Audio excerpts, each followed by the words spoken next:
જય માતાજી, હર મહાદેવ મિત્રો. મારા જીવનના એક નવા પડાવની શરૂઆત કરી રહી છું ત્યારે જેટલા પણ લોકોએ મને શુભેચ્છાઓ આપી, મને પ્રેમ અને આશીર્વાદ આપ્યો હોય દરેકનો હું દિલથી આભાર માનું છું. રહી વાત કે મારા સગપણને લઈને છેલ્લા ઘણા સમયથી મીડિયામાં અનેક તર્ક વિતર્ક, અનેક ચર્ચાઓ ચાલી રહી છે, જેને લઈને હું અત્યાર સુધી મૌન હતી, કારણ કે વાત મારા સુધી સીમિત હતી. પણ વાત જ્યારે હવે મારા પરિવાર પર છે, મારા પિતા પર છે, ત્યારે એક દીકરી તરીકે હવે મારાથી સહન નથી થતું અને મને લાગ્યું કે હવે આજે મારે બોલવું પડશે.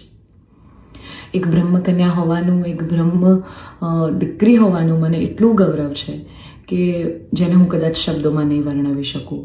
અને હું અહીંયા સુધી પહોંચી છું એના માટે શિક્ષિત અને સમજણી જે બ્રહ્મશક્તિઓ છે, બ્રહ્મ સમાજના લોકો છે, એમનો ખૂબ ખૂબ ફાળો રહ્યો છે મારી આ જર્નીમાં. અને હું તો નસીબદાર છું કે મને 18 વર્ણના લોકોનો પ્રેમ અને સપોર્ટ મળ્યો છે અહીંયા સુધી પહોંચવામાં. મારો પરિવાર તો છે જ, મારી ઢાલની જેમ મારા પિતા છે મને સપોર્ટ કરવામાં, પણ આપ સૌનો પણ ખૂબ ફાળો છે. પરંતુ કહેવાતા સભ્ય અને મોડર્ન સમાજમાં જ્યારે અમુક 2-4 અસામાજિક તત્વો છે જે લોકો અત્યારે પણ દીકરીઓ માટેના રૂલ્સ અને રેગ્યુલેશન નક્કી કરશે કે દીકરીઓનું લિમિટ ક્યાં સુધી હોવી જોઈએ, દીકરીઓને ફ્લાય કરવા માટે પાંખો મળી છે, એને વીંજવાની અને એને કાપવાની વાતો છે. આ બધી દીકરીઓ અત્યારે તેજસ જેવી પ્લેનો ઉડાઈ રહી છે, યુદ્ધ કરી રહી છે, રણ મેદાનમાં છે, સંસદમાં છે, વિજ્ઞાન અને ટેકનોલોજીમાં છે. હમણાં ઓપરેશન સિંદૂર જે થયું એમાં 2 દીકરીઓએ લીડ લઈને આપણને પૂરા દેશને ગૌરવ અપાવ્યું. ત્યારે શું 2-4 આવા અસામાજિક તત્વો નક્કી કરશે કે એક દીકરીનો લાઈફ પાર્ટનર ચૂઝ કરવાનો શું એને હક નથી? હું બહુ નસીબદાર છું કે મને એવો પરિવારને એવા પિતા મળ્યા છે જે મારી ખુશીમાં ખુશ થાય છે અને મારા નિર્ણયને જે મેં હરખે વધાવી લીધો છે. કારણ કે ઓફકોર્સ હું એક એવા પરિવારમાં જઈ રહી છું કે જે આખો ભક્તિમય પરિવાર છે.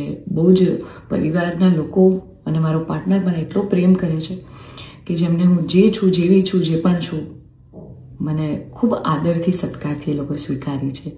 રાત દિવસ જ્યાં ગાયત્રી મંત્ર, નવકાર મંત્રના જાપ થાય છે, આવા પરિવારમાં હું જઈ રહી છું. મને ખૂબ જ ગૌરવ છે. એટલે હું તમામ બ્રહ્મશક્તિઓ, સમજણી અને શિક્ષિત જે લોકો છે, બાકીના લોકોના મગજમાં નહીં ઉતરે કદાચ આ વાત, પણ જે લોકો શિક્ષિત છે, સમજુ છે, એ લોકોને હું નમ્ર વિનંતી કરું છું કે આવા 2-4 જે અસામાજિક તત્વો છે ને, કે જે દીકરીઓની પાંખોને કાપવાની વાતો કરી રહ્યા છે, પ્લીઝ એને સમાજમાંથી દૂર કરો, નકર આપણો સમાજ ક્યાંયનો નહીં રહે. તમે દીકરીઓનું સારું જ કરવા માંગતા હોય ને તો દીકરીઓના શિક્ષણ માટે વાત કરો.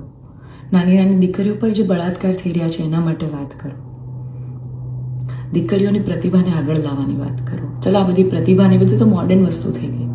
હજી જૂના 18મી 17મી સદીના કુરિવાજો આપણા સમાજમાં ચાલ્યા આવે છે. હજી કેટલા બાળ લગ્ન થાય છે આપણને બધાને ખબર છે.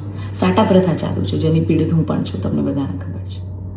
દીકરીઓના પૈસા લેવામાં આવે છે. અલા, દીકરીઓને તમે ઘૂંઘટામાં રાખો છો અને તમે એમ કહો છો કે અમે દીકરીઓનું સારું કહેવા માંગીએ છીએ.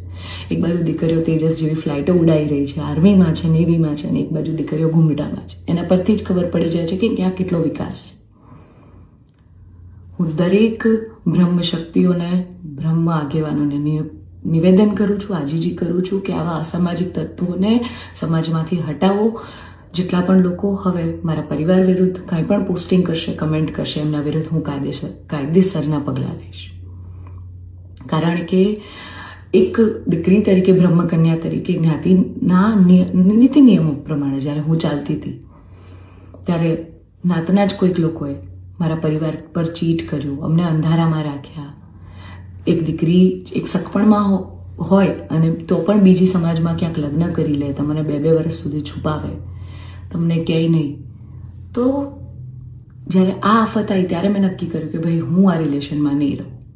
મેં મારા પરિવાર માટે સ્ટેન્ડ લીધું. અને કોઈ છોકરાને શું, જ્યારે પરિવાર માટે અને મારા પિતા પર જ્યારે વાત આવશે ને ત્યારે હું ભગવાનને પણ છોડવાની તાકાત ધરાવું છું. એ દીકરી છું હું, બરાબર છે? એટલે આપ સૌને નમ્ર વિનંતી છે કે જેમ દેશની દરેક દીકરીઓ પોતાના જીવનની શરૂઆત કરે છે, એમ મેં પણ એક શરૂઆત કરી છે. આને પહેલાં તો કોઈ વિશેષ મોટો મુદ્દો બનાવવાની જરૂર નથી. અને આવા જે અસામાજિક તત્વો છે કે આમ કરશું, નાત બાર કરશું, અરે ભાઈ, તમને 5,000માં કોઈ પગાર પર નોકરી રાખવા તૈયાર નથી. તમે તમારા ઘરનું અને તમારું સંભાળો પહેલાં તો. અને આવા અસામાજિક તત્વોને, તમામ બ્રહ્મશક્તિઓને, શિક્ષિત અને સમજણા જેટલા લોકો છે એમને મારી વિનંતી છે કે આવા સામાજિક તત્વોને તમે દૂર કરો સમાજમાંથી, જેથી દીકરીઓ ડરે નહીં અને એમની પ્રતિભા આગળ આવે. અને સમાજનો વિકાસ થાય. જય માતાજી, હર માતા.